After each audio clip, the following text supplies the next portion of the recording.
Ma sœur a appelé 20 minutes avant mon premier rendez-vous en 2 ans. Je te dépose les 3 enfants. Débrouille-toi. J'ai dit non. À minuit, toute ma famille me traitait de dégoûtant. J'ai juste souri et fait une publication. Au matin, maman me suppliait de la retirer. Je m'appelle Shan. J'ai 29 ans, et je veux vous raconter la soirée où ma sœur a essayé de m'utiliser comme babysitter gratuit et a, accidentellement, fait exploser sa propre réputation. Mais avant d'en arriver au feu d'artifice, laissez-moi vous donner un peu de contexte, car cette histoire n'est pas sortie de nulle part. C'était le résultat d'années de sentiments de privilège se heurtant finalement à un mur. Et ce mur, il se trouvait que c'était moi, le seul soir où j'avais réellement des projets. Alors voilà. Je suis le plus jeune de 3 enfants. Ma sœur aînée, Jolene, a 34 ans et mon frère, Travis, 32 ans. En grandissant, Jolene était l'enfant chéri. Et pas de manière subtile. De la manière bruyante, évidente, que tout le monde dans la famille connaît. Elle était pom-pom girl, reine du bal de promo, celle qui a eu une voiture pour ses 16 ans, pendant que Travis et moi partagions des trajets dans le monospace de notre mère jusqu'à ce que nous puissions nous payer les nôtres.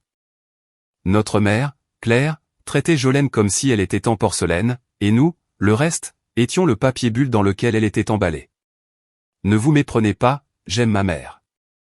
Ce n'est pas un monstre, mais elle a un angle mort quand il s'agit de Jolene, un angle mort de la taille d'un panneau publicitaire. Jolene ne peut rien faire de mal. Les problèmes de Jolene sont toujours de la faute de quelqu'un d'autre. Les besoins de Jolene passent avant ceux de tout le monde. Et si vous vous y opposez, c'est vous l'égoïste. Cette dynamique a été le bruit de fond de toute ma vie. Et honnêtement, je m'y suis habitué. On apprend à faire avec. On apprend à hocher la tête, à garder la tête basse, et à construire sa propre vie séparément, ce qui est exactement ce que j'ai fait. Après le lycée, je suis allé en école professionnelle, je suis devenu électricien, et j'ai lentement bâti une carrière décente.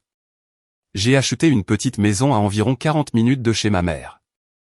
J'ai un chien nommé Captain, qui est objectivement le meilleur chien de la planète, et je me suis installé dans une vie calme et stable. Pas glamour, mais la mienne. Je l'aimais bien. J'en étais fier. Le seul domaine où les choses n'étaient pas exactement florissantes était ma vie amoureuse. Écoutez, je ne vais pas prétendre être un héros romantique incompris. La vérité, c'est que j'ai vécu une rupture difficile il y a environ 2 ans et demi. Elle s'appelait Paige. Nous étions ensemble depuis 3 ans et elle m'a quitté pour un gars qu'elle a rencontré dans une salle de CrossFit. Un classique, n'est-ce pas? Ça m'a anéanti. Je ne vous ennuierai pas avec les détails, mais j'ai essentiellement passé l'année et demie suivante à travailler, rentrer à la maison, dîner avec Captain, et regarder beaucoup trop de documentaires sur des crimes réels. Pas vraiment un bilan glorieux, mais environ 2 mois avant que tout ce bazar n'éclate, quelque chose s'est produit. J'ai rencontré quelqu'un. Elle s'appelait Chloé. Elle était technicienne vétérinaire à la clinique où j'emmenais Captain pour son bilan de santé, et elle a ri à ma blague idiote sur le fait que Captain avait besoin d'une promotion.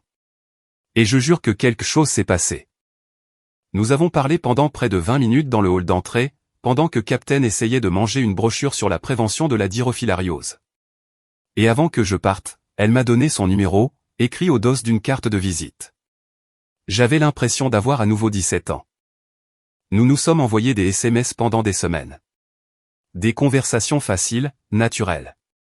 Elle était drôle, vive, et elle semblait réellement intéressée par moi, ce qui, après Paige, était comme trouver de l'eau dans un désert. Finalement, je l'ai invitée à sortir. Dîner dans ce restaurant italien du centre-ville appelé Roslies.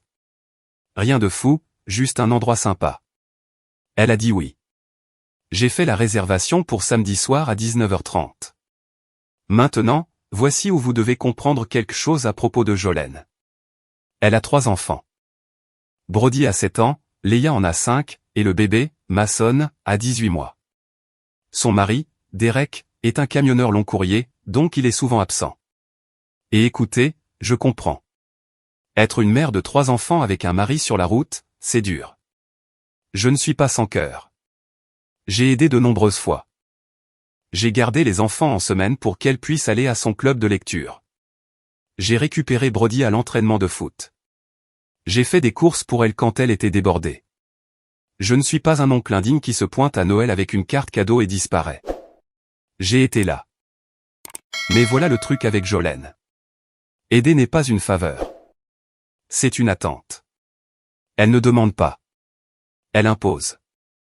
Et si vous dites non, elle n'est pas seulement déçue. Elle est offensée, comme si vous l'aviez personnellement insultée en ayant votre propre vie.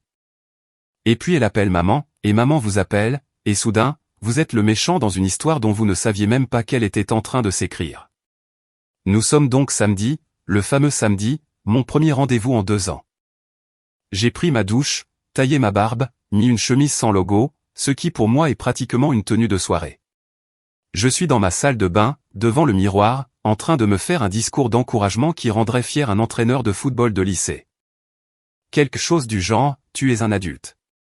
Tu as recablé des bâtiments entiers. Tu peux t'asseoir en face d'une jolie femme et manger des pâtes sans te ridiculiser. Captain était assis derrière moi, l'air profondément blasé, ce qui, honnêtement, était juste. Ma réservation était à 19h30. À 19h10, mon téléphone a sonné. Jolene. J'ai failli ne pas répondre. Quelque chose au fond de moi me disait de ne pas le faire, mais je l'ai fait parce que je suis un idiot et que 29 ans de conditionnement familial sont difficiles à ébranler. Salut, Shan, j'ai besoin d'une énorme faveur. Derek a été appelé pour une course supplémentaire et je viens d'être invité à l'anniversaire de Meredith en ville. Je dépose les 3 enfants chez toi. J'arrive dans 20 minutes. Pas une demande, une affirmation. Un samedi soir, avec 20 minutes de préavis. J'ai pris une grande inspiration. Jolene, je ne peux pas ce soir. J'ai des projets. Il y a eu une pause. Le genre de pause que si vous avez déjà eu affaire à quelqu'un qui n'a pas l'habitude d'entendre le mot « non », vous savez exactement à quoi elle ressemble. C'est le silence avant la tempête. Des projets? Quel projet? Tu n'as jamais de projet. Et honnêtement, celle-là, elle a fait mal. Pas parce que c'était méchant, mais parce que c'était assez vrai pour blesser. Je n'avais pas de projet la plupart des samedis. Mais j'en avais ce soir. D'important. Les premiers depuis très longtemps. J'ai un rendez-vous, en fait. Réservation pour dîner à 19h30. Je suis littéralement sur le point de sortir. Elle a ri. Pas un rire joyeux. Ce rire bref et dédaigneux que les gens font quand ils pensent que ce que vous avez dit est inopportun et donc ridicule. Shan, allez. Je suis sûr qu'elle comprendra. Reprogramme, c'est tout. J'ai vraiment besoin de ça. La fête de Meredith, c'est important, et je lui ai déjà dit que je venais. Alors tu aurais dû trouver une babysitter avant de lui dire ça. Une autre pause. Plus longue cette fois. Je pouvais presque entendre les rouages tourner. Le passage mental de la demande désinvolte à l'offensive de culpabilisation en règle. Tu es sérieusement en train de me dire que tu choisis une fille au hasard plutôt que tes propres neveux et nièces, plutôt que ta famille. Je te dis que j'ai des projets et que tu m'as prévenu 20 minutes à l'avance. Ça ne marche pas comme ça, Jolene. Elle m'a raccroché au nez. Juste comme ça. Pas d'au revoir, pas de négociation, juste le clic de quelqu'un qui s'attendait pleinement à obtenir ce qu'elle voulait et ne pouvait pas accepter l'alternative. Je suis resté là une seconde, le téléphone à la main, le cœur battant, puis j'ai regardé Captain et j'ai dit, ça s'est bien passé. J'ai attrapé mes clés, je suis sorti, j'ai conduit jusqu'à Roselies, j'ai retrouvé Chloé et, honnêtement, c'était l'une des meilleures soirées que j'avais passées depuis des années. Elle a commandé le risotto aux champignons, j'ai pris le poulet parmesan, nous avons partagé un tiramisu, et elle m'a raconté la fois où un perroquet à la clinique a appris à dire « code bleu » et a provoqué une évacuation complète de la salle d'attente. J'ai tellement ri que j'ai failli m'étouffer avec mon pain. C'était facile. C'était chaleureux. C'était tout ce qui m'avait manqué. Mais pendant tout ce temps, mon téléphone s'allumait dans ma poche.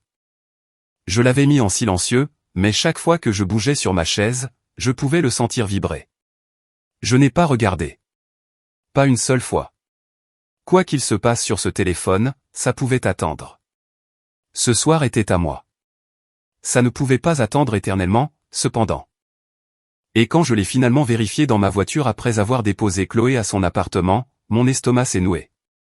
23 appels manqués, 14 SMS, et un message vocal de ma mère qui commençait par « Shan Michael, je suis tellement déçu de toi. Ce qui, si vous avez déjà eu une mer du Sud, vous savez que c'est l'équivalent verbal d'un ouragan de catégorie 5 touchant terre. Quelque chose avait très mal tourné, et j'étais apparemment le méchant. Je suis resté assis dans ma voiture devant l'immeuble de Chloé et j'ai fait défiler les dégâts. Les SMS de Jolene étaient exactement ce à quoi on pouvait s'attendre. Une fureur croissante enveloppée dans un rôle de victime. Les premiers étaient agacés. Sérieusement, Shan, et merci pour rien. Puis ils sont passés au dramatique. Je suppose que je sais où je me situe avec toi. Et enfin, l'option nucléaire. J'ai dû annuler pour Meredith à cause de toi. Maman est d'accord. Tu es incroyablement égoïste. Ah, voilà. Elle avait appelé maman. Les SMS de ma mère étaient pires parce qu'ils étaient plus calmes. Claire ne crie pas. Elle culpabilise avec la précision d'un chirurgien. Ta sœur avait besoin de toi ce soir et tu as choisi de ne pas être là. Je ne t'ai pas élevé comme ça. La famille d'abord, toujours. Je suis très blessé par ton comportement. Puis le message vocal, qui était 3 minutes de la même chose, mais avec une voix tremblante dont je suis sûr à 90% qu'elle était jouée et à 10% une déception sincère. Puis est venu le SMS de Travis. Mon frère, la seule personne que je pensais pouvoir être de mon côté. Salut mec, je viens de raccrocher avec maman. Elle est vraiment contrariée. Jolene dit que tu l'as laissé tomber pour un rendez-vous. Peut-être que tu devrais juste t'excuser et passer à autre chose. Ça ne vaut pas le drame. Classique Travis. Ne pas prendre parti, ce qui, dans ma famille, signifie prendre le parti de Jolene par défaut. Je suis resté assis là pendant un long moment. Le moteur était éteint. Le parking était silencieux. Et je pouvais sentir ce vieux poids familier s'installer sur ma poitrine. Celui que j'ai porté toute ma vie. Le sentiment d'être celui qui a toujours tort, même quand on sait qu'on a raison. Celui qui est censé plier, pour que tous les autres puissent rester à l'aise. Mais quelque chose était différent cette fois. C'était peut-être le rendez-vous. Peut-être le fait que, pour la première fois en 2 ans, je m'étais senti comme une personne et pas seulement comme le joker de service de la famille.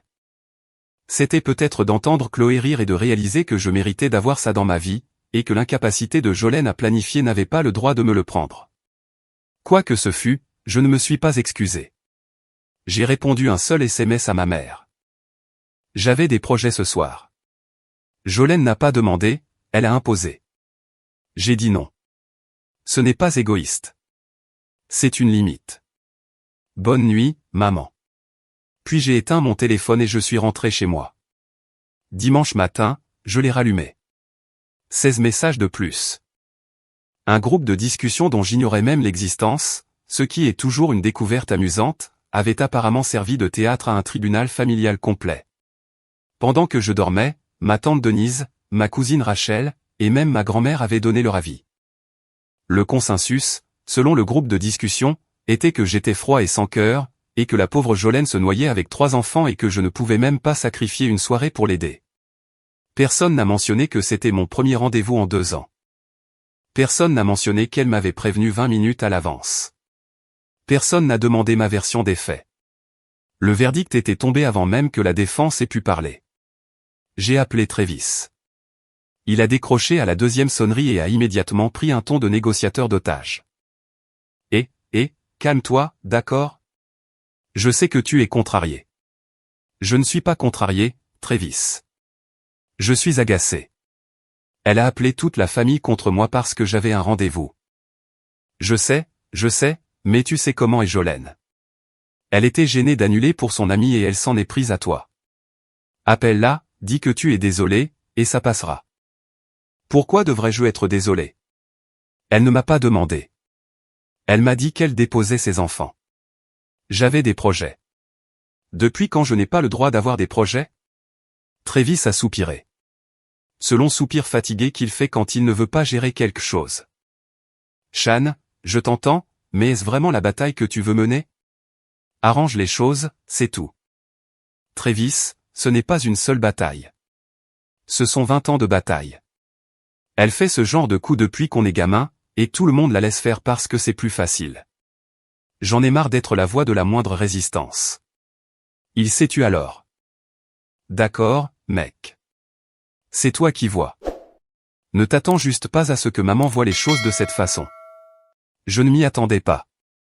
Je savais exactement comment maman verrait les choses, parce qu'elle les voit toujours de la même manière. Jolène a des difficultés. Jolène a besoin d'aide.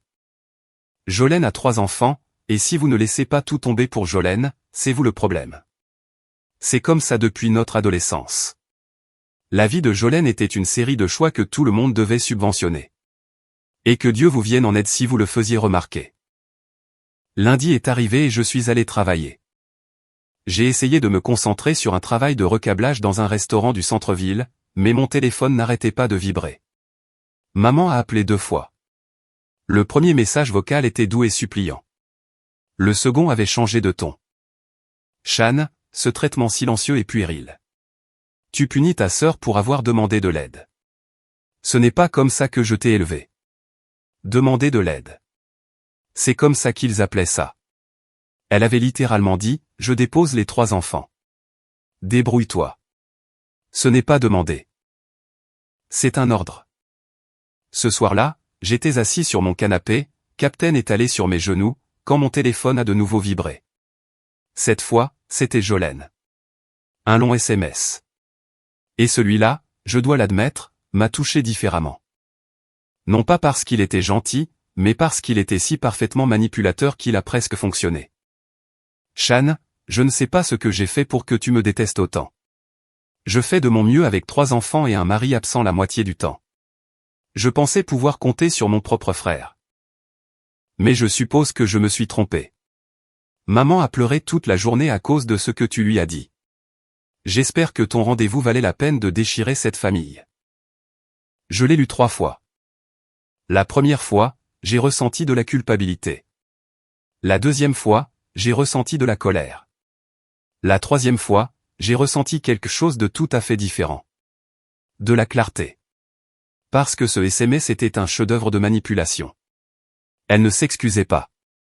Elle ne reconnaissait pas qu'elle avait exigé et non demandé. Elle se présentait comme la victime, moi comme l'agresseur, et ajoutait, maman a pleuré, comme cerise sur le gâteau. C'était un cas d'école. Et ça avait toujours fonctionné avant. Chaque fois. Je me sentais coupable. J'appelais. Je m'excusais pour quelque chose que je n'avais pas fait, et la machine se réinitialisait. Pas cette fois. Je n'ai pas répondu. J'ai posé mon téléphone sur le comptoir de la cuisine, je me suis fait un sandwich, et j'ai regardé un documentaire sur les créatures des profondeurs marines avec Captain. À un moment, ils ont montré ce poisson qui vit au fond de l'océan, à des kilomètres sous la surface, dans l'obscurité totale. Et j'ai pensé, ouais, mon pote. Je sais exactement ce que tu ressens. Mercredi, la situation avait dégénéré au-delà de ce que je pensais possible pour une demande de babysitting manquée. Ma cousine Rachel avait publié quelque chose de vague sur les réseaux sociaux à propos de certaines personnes qui ne se soucient que d'elles-mêmes. Ma tante Denise m'a envoyé une leçon de morale sur le fait qu'elle m'avait toujours considéré comme le plus attentionné. Ma grand-mère, qui a 81 ans et utilise son téléphone comme si c'était une grenade dégoupillée, a réussi à m'envoyer un SMS qui disait juste « Appelle ta sœur, mamie ». Et puis jeudi est arrivé. Je suis rentré du travail fatigué, couvert de poussière de placo, et j'ai trouvé la voiture de ma mère dans mon allée. Elle était assise sur les marches de mon Porsche, son sac à main sur les genoux et ses lunettes de lecture sur le dessus de sa tête, ce qui est son look, je suis sérieuse. Nous devons parler, a-t-elle dit alors que j'arrivais. De quoi? Je savais déjà de quoi. De ce bazar avec Jolène. Shan, c'est ta sœur. Elle passait une mauvaise soirée. Tout ce dont elle avait besoin, c'était de quelques heures d'aide et tu as dit non à cause d'un rendez-vous. Un rendez-vous, Shan. J'ai déverrouillé ma porte d'entrée et Captain est sorti en trombe pour l'accueillir, parce que Captain aime tout le monde et n'a aucune notion des politiques familiales. Maman l'a caressé, ce que j'ai pris comme un signe qu'elle n'était pas encore en mode terre brûlée. Maman, elle n'a pas demandé. Elle m'a dit 20 minutes avant de débarquer. J'avais des projets. Les projets peuvent être changés. La famille, non. Maman, c'était mon premier rendez-vous en 2 ans. 2 ans. Tu le savais? Sais-tu même comment a été ma vie depuis que Paige est partie? Elle m'a regardé et pendant une seconde, juste une seconde, j'ai cru voir quelque chose changer. Comme si peut-être elle m'entendait. M'entendait vraiment. Mais ensuite, c'est passé. Je sais que ça a été dur pour toi, mon chéri. Mais Jolène a 3 petits et elle avait besoin de toi. Elle avait besoin d'une babysitter. Ce n'est pas la même chose que d'avoir besoin de moi. Elle aurait pu appeler une babysitter. Elle aurait pu appeler Travis. Elle aurait pu s'organiser à l'avance. Mais elle ne l'a pas fait parce qu'elle sait qu'elle peut juste me refiler le bébé et que tout le monde me fera me sentir coupable si je dis non. Et te voilà sur mon porche, lui donnant raison. Maman s'est levée. Ses lèvres étaient pincées en cette ligne fine, ce qui signifie que la conversation est terminée. Non pas parce qu'elle est résolue, mais parce qu'elle a décidé qu'elle a raison et que toute discussion supplémentaire est inutile. Je suis déçu de toi, Shan. Vraiment. Elle s'est dirigée vers sa voiture, est montée, et est partie. Je suis resté sur mon porche et j'ai regardé ses feux arrière disparaître. Et je ne vais pas vous mentir, ça a fait mal. Très mal.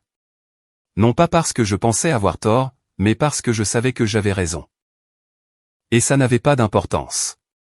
Dans ma famille, avoir raison n'a jamais compté. La seule chose qui compte, c'est de garder Jolène heureuse. Je suis rentré, je me suis assis par terre avec Captain, et j'ai fixé le plafond pendant un très long moment. Les 2 semaines suivantes ont été dures, et je ne vais pas enjoliver les choses. Quand toute votre famille décide que vous êtes le méchant, peu importe la solidité de votre raisonnement. Ça vous pèse. Chaque fois que mon téléphone vibrait, je me tendais. Chaque fois que je passais en voiture près du quartier de ma mère, je ressentais un étrange mélange de colère et de tristesse qui me pesait sur la poitrine comme une brique. J'ai arrêté d'aller au dîner du dimanche. Non pas parce que quelqu'un m'a dit de ne pas venir, mais parce que je savais ce que ce serait, Jolène jouant la gazelle blessée, maman me faisant la tête, Travis évitant mon regard et parlant de football comme si cela allait tout arranger. Le pire, c'était l'isolement. Je n'ai jamais eu un grand cercle social. Quelques copains du travail, des gars avec qui je joue au basket le jeudi soir, Captain. C'était mon monde. Et sans les affaires de famille, le monde semblait plus petit. Il y a eu des soirs où je me suis assis sur mon canapé et je me suis demandé si j'avais fait une erreur. Si dire non à Jolène ce samedi soir valait vraiment la peine de perdre toute ma famille. Mais voilà le truc quand on se heurte à un mur. Parfois, on se rend compte que le mur a toujours été là. On était juste trop occupé à foncer dedans pour le remarquer. Et une fois qu'on s'arrête, une fois qu'on prend du recul et qu'on regarde la chose, on la voit pour ce qu'elle est. Ma famille ne s'était pas retournée contre moi à cause d'un samedi soir. Ils s'étaient retournés contre moi parce que j'avais brisé le schéma. J'étais le fiable, le facile, celui qui disait toujours oui. Et au moment où je ne l'ai pas fait, tout le système a planté. Ce n'était pas mon problème. C'était le leur. Alors, j'ai pris une décision. Au lieu de m'apitoyer sur mon sort, j'allais investir dans la vie que j'avais réellement, celle que j'avais construite discrètement pendant des années, pendant que tout le monde se concentrait sur Jolène. La première chose que j'ai faite a été d'appeler Chloé. Nous nous étions envoyés des SMS depuis le rendez-vous, et elle avait été patiente face à ma distraction évidente. Je lui ai dit la vérité, pas toute la saga, mais assez. Que ma sœur et moi avions des problèmes, que ma famille était difficile, et que j'étais désolé si j'avais été distant. Elle a écouté, puis elle a dit quelque chose qui m'a marqué. Shan, tu ne dois d'excuses à personne pour avoir des limites. Les gens qui t'aiment respecteront ça. Ceux qui ne le font pas ne t'aiment pas vraiment. Ils t'utilisent. Cette femme avait plus de sagesse en une seule phrase que ma famille n'en avait montré en 29 ans. Nous avons eu un deuxième rendez-vous ce week-end-là, bowling. Elle m'a battu de 40 points et n'a pas été du tout bonne joueuse, ce que j'ai trouvé étrangement attirant. Puis un troisième rendez-vous, puis un quatrième. En un mois, il était assez clair que Chloé n'était pas juste un rendez-vous. Elle devenait quelque chose de réel, quelque chose que j'avais eu peur d'espérer. Pendant ce temps, au travail, les choses ont commencé à s'améliorer aussi. Mon patron, un type nommé Greg, laissait entendre depuis un moment qu'il voulait que je prenne plus de responsabilités, superviser des chantiers, gérer des équipes, m'occuper des relations avec les clients. J'avais toujours hésité parce que, honnêtement, je ne pensais pas être ce genre de gars. Mais toute cette situation familiale avait débloqué quelque chose en moi. J'en avais marre d'être la personne que tout le monde décidait que j'étais. Je voulais décider par moi-même. Alors j'ai dit oui, j'ai accepté un rôle de superviseur. C'est venu avec une augmentation et un camion de fonction, ce dont Captain était très excité car il avait plus de place pour s'étaler sur le siège passager. J'ai commencé à gérer une équipe de 4 gars sur des projets commerciaux. Et il s'est avéré que j'étais bon à ça. Pas parce que j'étais un leader né, mais parce que je savais ce que c'était d'être négligé, et je m'assurais que personne dans mon équipe ne ressente ça. Je communiquais clairement. J'écoutais. Je ne faisais pas de favoritisme. C'est drôle comme ces choses fonctionnent quand on a passé sa vie à regarder quelqu'un faire le contraire. À peu près à la même époque, mon pote Nat de la ligue de basket m'a invité à commencer à m'entraîner avec lui le matin. Rien d'extrême, juste 3 jours par semaine dans cette salle de sport près de chez moi. Je n'avais jamais été un adepte du fitness, mais je me suis présenté et ça m'a aidé.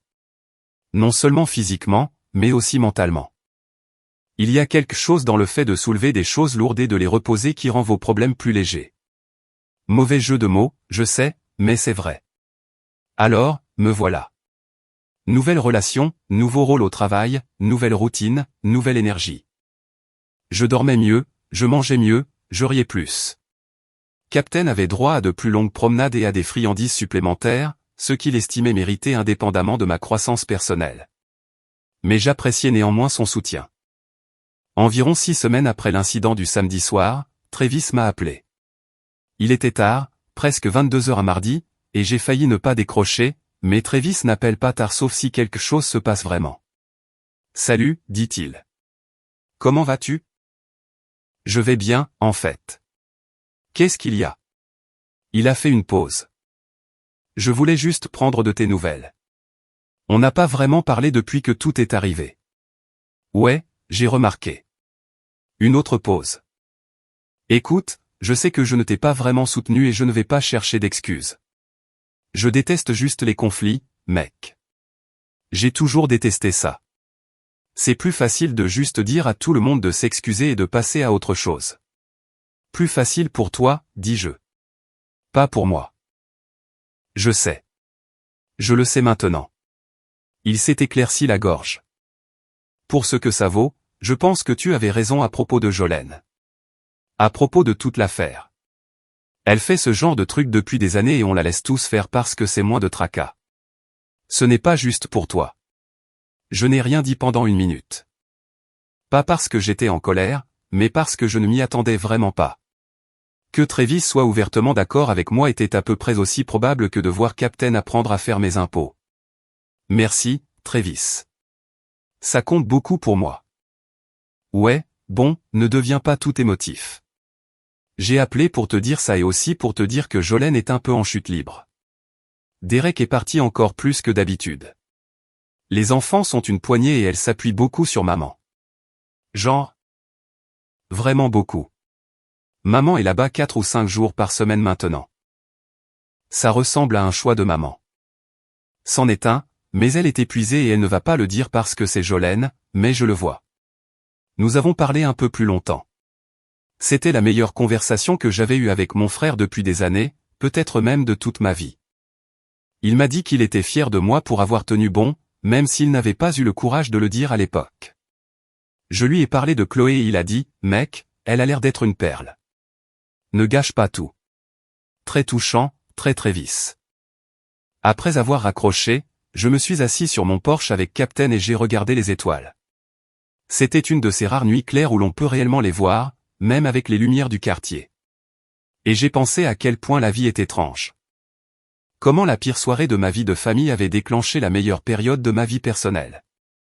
Comment dire non à Jolene avait, d'une manière ou d'une autre, ouvert la porte à dire oui à tout le reste. Je n'étais plus en colère. Pas vraiment. J'étais triste pour ma mère. Bien sûr. Elle me manquait. Sa tourte au poulet me manquait, son rire et la façon dont elle m'appelait, mon chéri, quand elle n'était pas déçue de moi, ce qui, je l'avoue, n'avait pas été le cas récemment. Mais je ne pouvais pas redevenir la personne qui abandonnait tout pour maintenir la paix. Cette version de moi était partie, et je ne la voulais pas en retour. Ce que je ne savais pas, assis sur ce porche, c'est que la vie s'apprêtait à m'offrir quelque chose d'inattendu. Pas une vengeance, non, mais plutôt une opportunité. Le genre d'opportunité qui se présente en imperméable et vous dit, tu ne vas pas croire ça, mais l'univers te doit une faveur. Et elle est venue de l'endroit le plus improbable qui soit, Jolene elle-même. Environ 2 mois après le désastre du samedi soir, je suis rentré du travail pour trouver une notification sur mon téléphone d'une application de réseau social que j'utilisais à peine. Quelqu'un m'avait identifié dans une publication. Je l'ai ouverte et ce que j'ai vu m'a fait poser mon téléphone, le reprendre, le relire, le reposer, puis dire à voix haute à Captain, tu ne vas pas croire ça. Jolene avait écrit une publication, une longue, publique. Pas dans le groupe de discussion familiale, pas sur sa page privée, publique. Et c'était à mon sujet. La publication était l'un de ces trucs du genre, reconnaissante pour mon village, que les gens écrivent quand ils veulent de la sympathie déguisée en gratitude. Ça commençait assez bien. Elle parlait de la difficulté d'être une mère de 3 enfants, du fait que le travail de Derek le tenait éloigné, qu'elle faisait de son mieux. Bien, compréhensible. Mais ensuite, elle a pivoté. Elle a commencé à parler de la façon dont certains membres de la famille lui avaient tourné le dos quand elle en avait le plus besoin. Comment elle avait demandé une petite faveur et avait été rejetée et humiliée. Comment son propre frère avait choisi une étrangère plutôt que sa chair et son sang. Elle n'a pas utilisé mon nom, mais elle n'en avait pas besoin. Tout le monde savait. La publication avait 47 j'aime et un tas de commentaires. Tous de soutien, tous dirigés vers la pauvre Jolene en difficulté. Tu mérites mieux. La famille devrait toujours passer en premier. Certaines personnes sont si égoïstes. Une personne, une femme que je ne connaissais même pas, a écrit « Coupe les ponts, ma reine. Tu n'as pas besoin de cette énergie. » Me couper les ponts, comme si j'étais le toxique. Comme si j'avais fait quelque chose de monstrueux en allant à un rendez-vous. Pour être honnête, ma première réaction a été la rage. Cette colère brûlante et vibrante qui naît dans la poitrine et se propage jusqu'au bout des doigts. Elle avait pris notre affaire de famille privée et l'avait mise sur Internet pour des points de sympathie. Elle avait déformé l'histoire, omis tous les détails qui la mettaient en mauvaise posture, et m'avait dépeint comme un crétin sans cœur qui abandonnait sa sœur et ses enfants, et les gens gobaient ça. Mais ensuite, la rage s'est transformée en quelque chose de plus froid, de plus concentré. Parce qu'en lisant cette publication pour la 3e fois, j'ai réalisé quelque chose. Jolene avait fait une erreur, une grosse.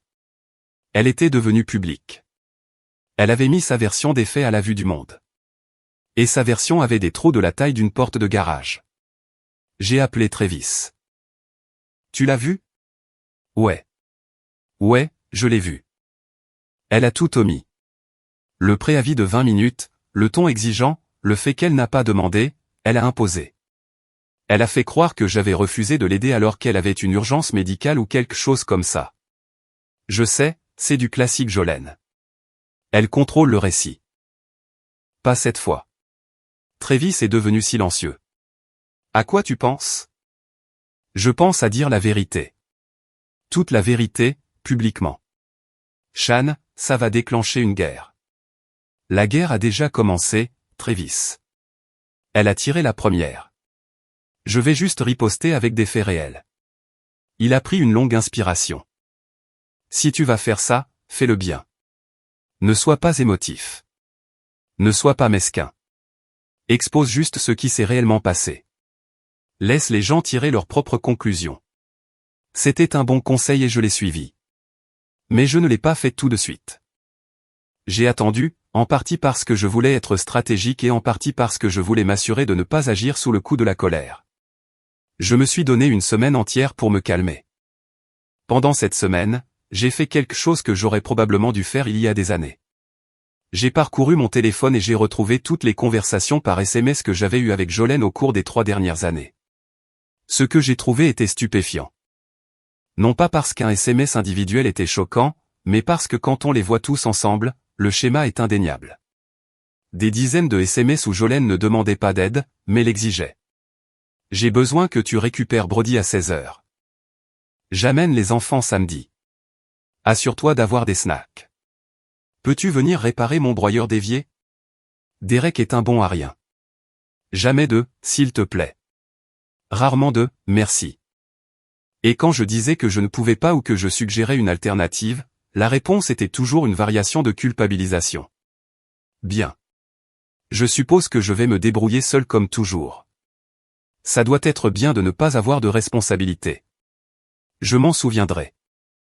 Mais le vrai trésor, c'était l'échange de SMS de ce samedi soir. Celui où elle a dit « Je dépose les 3 enfants. Débrouille-toi ».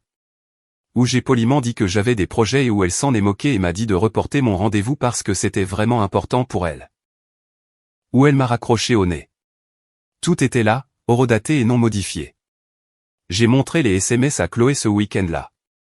Elle les a lus en silence, son expression passant de la surprise à quelque chose qui ressemblait beaucoup à une fureur contrôlée. « Shan, dit-elle, cette femme t'a traité comme un employé, pas comme un frère. » Je sais. Et ta mère soutient ça. Ma mère ne le voit pas, ou elle ne veut pas le voir. Chloé a posé mon téléphone et m'a regardé. Tu sais ce que tu as à faire, n'est-ce pas? Ouais. Sois juste honnête. Ne l'attaque pas. Ne sois pas méchant. Dis juste la vérité. La vérité est assez accablante en elle-même. Alors, je l'ai écrit. Ça m'a pris 3 brouillons. Le premier était trop en colère. Le second était trop long. Le troisième était juste, propre, calme, factuel. J'ai exposé exactement ce qui s'était passé ce samedi soir. J'ai inclus la chronologie. J'ai mentionné que c'était mon premier rendez-vous en 2 ans. Qu'elle m'avait prévenu 20 minutes à l'avance. Qu'elle n'avait pas demandé mes imposés. Et que quand j'ai dit non, elle a appelé toute notre famille et les a retournés contre moi avant même que je ne rentre du dîner. Je n'ai pas donné mon avis. Je ne l'ai pas insulté.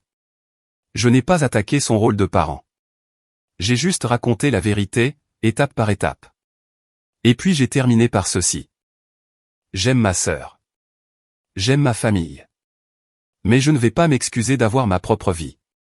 J'ai aidé Jolène plus de fois que je ne peux compter, avec plaisir et sans me plaindre. Mais la seule fois où j'ai dit non, j'ai été traité d'égoïste. De sans cœur et de dégoûtant par des gens qui n'ont même jamais demandé ma version de l'histoire. Alors, la voici. Ma version. Faites-en ce que vous voulez. Et puis j'ai fait quelque chose qui était soit brillant, soit insensé. J'ai joint des captures d'écran. Pas toutes, juste les principales. Le SMS où elle a dit « Je dépose les 3 enfants. Débrouille-toi ». Celui où elle m'a dit de reporter mon rendez-vous parce que la fête d'anniversaire de son amie était importante. Celui où elle a dit « J'espère que ton rendez-vous valait la peine de déchirer cette famille. » Et pour faire bonne mesure, quelques anciens montrant le schéma, les exigences, les culpabilisations, le sentiment de privilège. J'ai gardé la publication pendant 2 jours entiers. Je l'ai relue probablement 50 fois. Je me suis demandé si j'étais sûr, j'ai demandé à Chloé, j'ai demandé à Travis, qui a dit, si tu publies ça, tout change. J'ai dit, tant mieux.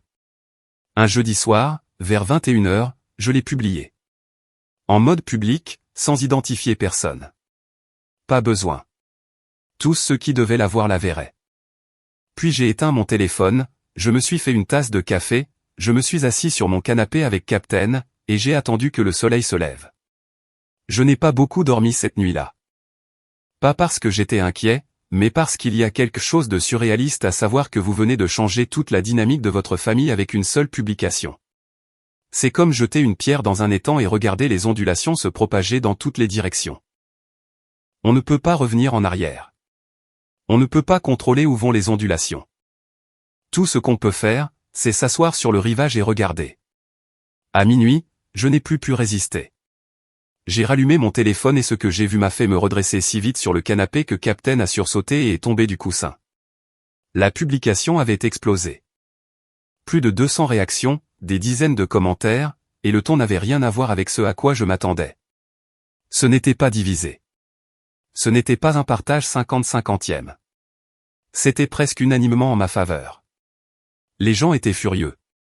Pas contre moi, contre Jolène. Et pas seulement des étrangers, mais la famille. Des gens à qui je n'avais pas parlé depuis des années. Des amis d'amis, même certains des propres amis de Jolène. Les captures d'écran avaient fait ce que mes mots seuls n'auraient jamais pu faire. Elles montraient la vérité, noir sur blanc, avec des horodatages, sans place pour l'interprétation ou la déformation. Mon téléphone a commencé à vibrer avec des messages de ma tante Denise. Shan, je n'en avais aucune idée. Je suis tellement désolé de t'avoir jugé. De ma cousine Rachel, qui avait posté ce vague sous-entendu sur la famille quelques semaines plus tôt. Oh mon Dieu, je me sens tellement mal. Elle nous a raconté une histoire complètement différente. De gens que je connaissais à peine, me disant que j'étais courageux, qu'ils avaient été dans des situations similaires, qu'ils étaient fiers de moi. Et puis, à minuit 17 du matin, un SMS de ma mère. 8 mots. Shan, s'il te plaît, retire cette publication. Appelle-moi. J'ai souri, j'ai fini mon café et je suis allé me coucher. Je me suis réveillé le lendemain matin avec Captain me léchant le visage, ce qui est sa version d'un réveil et à peu près aussi agréable que ça en a l'air. Mon téléphone était sur la table de nuit, et je pouvais voir, même depuis l'écran de verrouillage, que les notifications s'étaient accumulées pendant la nuit comme de la neige dans un blizzard. J'ai d'abord fait du café. Quoi qu'il y ait sur ce téléphone, ça pouvait attendre que j'ai ma dose de caféine. Quand je me suis enfin assis et que je l'ai ouvert, la publication avait dépassé les 400 réactions. La section des commentaires s'était transformée en une véritable assemblée générale. Des gens à qui je n'avais pas parlé depuis le lycée donnaient leur avis. Des collègues, des voisins. Il y avait même un commentaire d'une femme nommée Diane qui faisait apparemment partie du club de lecture de Jolene et qui a écrit quelque chose du genre « ça correspond ». Elle parle de Shan comme s'il était son assistant personnel, pas son frère. J'ai toujours trouvé ça bizarre. Celui-là avait 62 « j'aime » à lui seul. Mais les messages qui comptaient le plus étaient les messages privés. Ma tante Denise avait envoyé un long message à 3 heures du matin, ce qui signifiait qu'elle y avait pensé toute la nuit. Elle s'excusait pour la leçon qu'elle m'avait donnée, disait qu'elle se sentait manipulée, et admettait que Jolene l'avait appelée en pleurant ce samedi soir et lui avait dit que je lui avais crié dessus et claqué la porte au nez, ce qui, pour mémoire, n'est jamais arrivé. Je n'étais même pas à la maison quand elle a appelé. J'étais en train d'enfiler une belle chemise et d'essayer de me souvenir comment être un humain normal lors d'un rendez-vous. Ma cousine Rachel avait envoyé un message vocal. Je l'ai mis sur haut-parleur pendant que Captain me jugeait depuis le seuil de la cuisine. Elle pleurait un peu, ce qui m'a fait de la peine, mais ce qu'elle a dit était important. Shan, je suis tellement désolé. Elle m'a appelé cette nuit-là et m'a dit que tu l'avais insultée et que tu avais refusé de l'aider même si elle faisait une crise de panique. Je l'ai cru. Je n'aurais pas dû. J'aurais dû t'appeler d'abord. Je suis vraiment, vraiment désolé. Une crise de panique. Jolene avait dit aux gens qu'elle faisait une crise de panique. C'était nouveau. L'histoire avait apparemment évolué à chaque fois qu'elle la racontait, comme un jeu du téléphone arabe où le message s'aggrave à chaque arrêt. Puis il y a eu ma mère. Elle avait appelé 4 fois entre 6 et 8 heures du matin. Les 3 premiers messages vocaux sont passés de contrôlé à frénétique, exigeant que je retire la publication, mais le 4e, laissé à 7h52, était différent. Sa voix était plus faible. Fatiguée. Shan, j'ai besoin de te parler. Pas pour que tu la retires, juste pour parler. S'il te plaît, appelle-moi. Alors, je l'ai appelée. Elle a décroché à la première sonnerie. Salut, maman. Shan. Longue pause. J'ai lu ta publication. En entier. D'accord.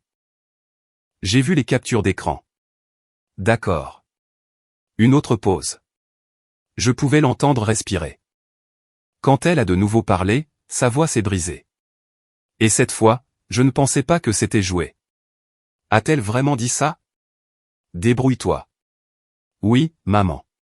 Elle l'a vraiment dit. Et tu n'avais vraiment pas eu de rendez-vous depuis 2 ans.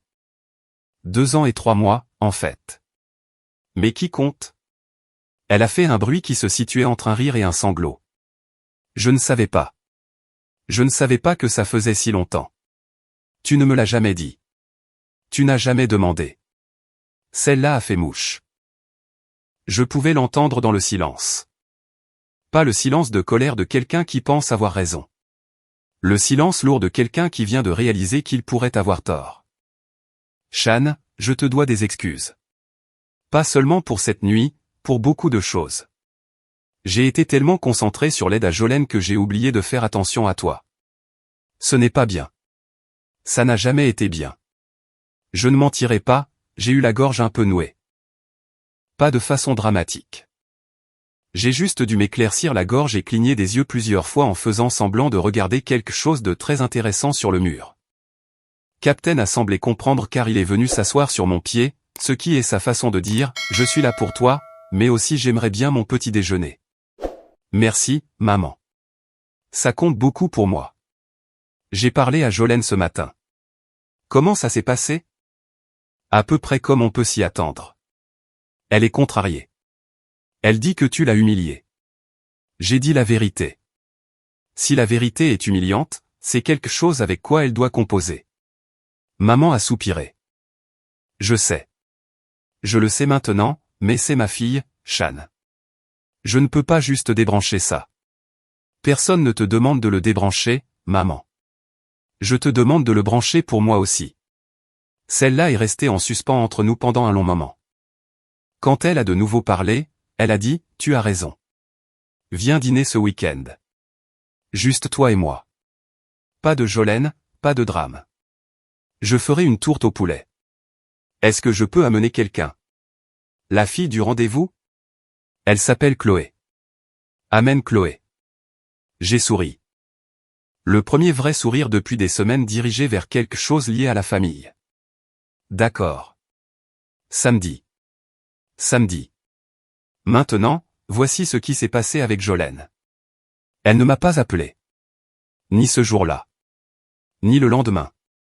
Ni pendant près de 2 semaines. D'après ce que Travis m'a dit, elle était gênée. Légitimement, profondément gênée. La publication n'avait pas seulement montré ma version de l'histoire. Elle avait montré un schéma, et les gens dans sa vie ne se ralliaient pas à elle cette fois. Ils lisaient les captures d'écran et se taisaient. Quelques-uns m'ont contacté en privé pour dire qu'ils avaient remarqué le même comportement, mais ne s'étaient jamais sentis à l'aise pour dire quoi que ce soit. 2 semaines après la publication, Jolene m'a enfin envoyé un SMS. C'était court. On peut se parler en personne? J'ai dit oui. Nous nous sommes retrouvés dans un café, en terrain neutre. Elle avait l'air fatiguée. Pas la fatigue théâtrale qu'elle arbore parfois pour la sympathie. Vraiment fatiguée, comme si elle n'avait pas dormi. Elle s'est assise, a enroulé ses 2 mains autour de sa tasse de café, et ne m'a pas regardé pendant environ 30 secondes. Puis elle a dit, je suis désolée. J'ai attendu. J'ai appris que le premier, je suis désolé, est généralement un ballon d'essai. Les vraies excuses, si elles viennent, sont celles qui suivent. Je suis désolé pour la façon dont je t'ai traité cette nuit-là. Et pas seulement cette nuit-là. Depuis longtemps. J'y ai réfléchi. Et je pense que je me suis tellement habitué à ce que tu sois toujours là que j'ai cessé de le voir comme un choix que tu faisais. Je m'y attendais. Tout simplement. Et quand tu as dit non, j'ai paniqué. Et au lieu de gérer ça comme une adulte, j'en ai fait une guerre. C'était mal. Elle a levé les yeux vers moi. Ses yeux étaient rouges. J'ai aussi menti.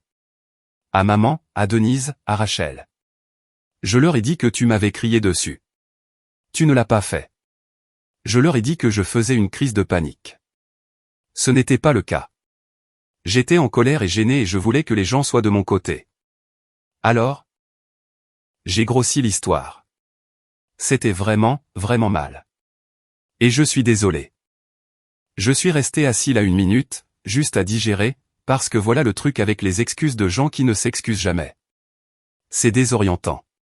Tout votre corps est prêt pour le combat et à la place, vous recevez un drapeau blanc et vous ne savez pas trop quoi faire de vos mains. Merci, dis-je. Ça compte beaucoup, Jolene. Vraiment. Vas-tu retirer la publication? Vas-tu rectifier le tir avec les gens à qui tu as menti? Elle a grimacé, mais elle a hoché la tête. J'ai déjà appelé tante Denise.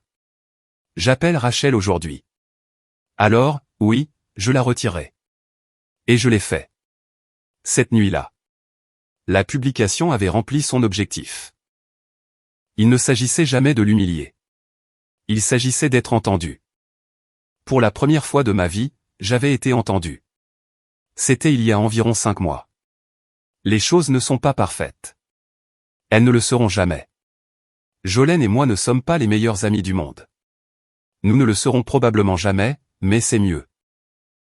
Elle demande maintenant au lieu d'imposer. Elle dit « merci ». Elle a commencé à voir un thérapeute, ce que Travis m'a dit sur un ton qui suggérait qu'il pourrait en avoir besoin lui aussi. Maman fait plus d'efforts avec moi, et elle adore Chloé, ce que j'avais prédit car Chloé est objectivement adorable.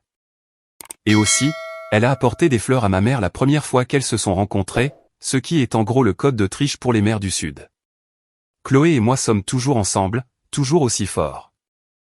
Elle a emménagé il y a environ 2 mois et Captain est ravie car elle fait de meilleurs massages de ventre que moi, ce dont je fais semblant d'être offensé, mais secrètement, je suis juste reconnaissant qu'il soit heureux. J'ai eu une autre promotion au travail. Chef d'équipe sur un grand projet de rénovation d'hôpital. Greg m'a dit que je suis la meilleure chose qui soit arrivée à cette entreprise depuis qu'on a arrêté d'acheter le café bon marché, ce qui est le plus grand compliment qu'il ait jamais fait à quelqu'un. Je pense encore à ce samedi soir parfois. J'étais dans ma salle de bain, nerveux à l'idée d'un premier rendez-vous, et ma sœur a appelé et a essayé de me le prendre. Si j'avais dit oui, si j'avais cédé comme je l'avais toujours fait, je serais toujours le pigeon de la famille. Toujours célibataire, toujours en train de dîner seul avec Captain tous les soirs. Au lieu de ça, j'ai dit non. Un mot, 3 lettres, et ça a tout changé. Alors, si vous lisez ceci et que vous êtes dans une situation similaire, si vous êtes celui sur qui votre famille s'appuie toujours parce que vous êtes fiable, et qu'ils ont confondu fiable avec disponible, et disponible avec obligé, laissez-moi vous dire quelque chose. Vous avez le droit d'avoir des projets. Vous avez le droit d'aller à ce rendez-vous. Vous avez le droit de dire non. Et si les gens dans votre vie ne peuvent pas le supporter, le problème n'est pas votre nom. Le problème, c'est qu'ils n'ont jamais appris à l'entendre. Quant à moi, je suis assis sur mon porche en ce moment. Captain dort à mes pieds. Chloé est à l'intérieur en train de préparer une sorte de smoothie qui implique du chou frisé et de l'optimisme. Le soleil se couche et mon téléphone est silencieux. Et pour la première fois depuis très longtemps, ce silence ne ressemble pas à de la solitude. Il ressemble à de la paix.